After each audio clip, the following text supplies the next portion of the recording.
Bonjour à tous et bienvenue sur la chaîne Mémoire de guerre. Aujourd'hui, je vous propose de remonter le temps et de voir quelques vestiges de la Seconde Guerre mondiale encore visibles dans les rues de Limoges. Notre pays est encore largement marqué par les constructions, les destructions et les aménagements urbains liés à la Seconde Guerre mondiale.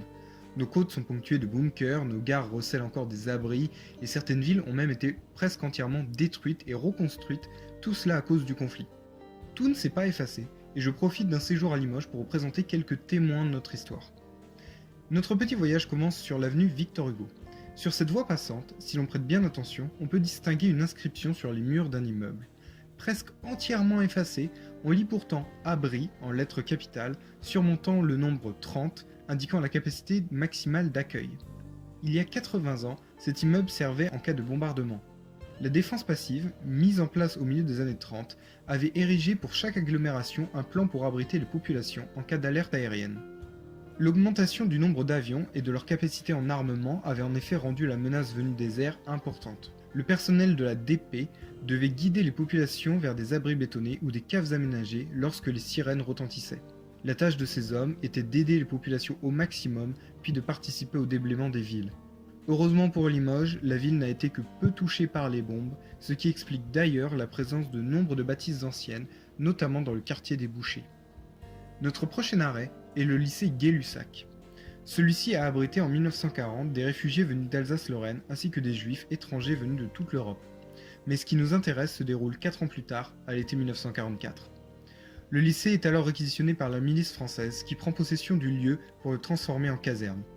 Les miliciens procèdent, en appui des troupes allemandes ou sur leur propre initiative, à des opérations dites de lutte antipartisane et à des rafles. En clair, la milice fait régner la terreur dans la région, arrêtant, tuant, torturant de nombreux résistants, réfractaires du STO et juifs. Les hommes de Darnan sont aux abois et commettent les pires atrocités. Face à la défaite imminente, les miliciens décident de laisser une empreinte indélébile sur le lieu, comme un dernier geste de défiance. On peut encore voir sur toute une face du lycée de nombreux gammas, symboles de ces hommes en bleu coiffés de leur tarte de chasseurs. Plus étonnant, on lit encore « Vive la milice »,« Milice » et même « Pétain » sur certains murs.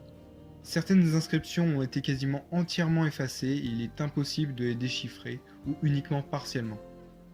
Les miliciens quittent la ville à la mi-août 1944, seulement quelques jours avant la libération de Limoges. Ils rejoignent alors l'Allemagne pour rentrer dans les rangs de la future brigade SS Charlemagne.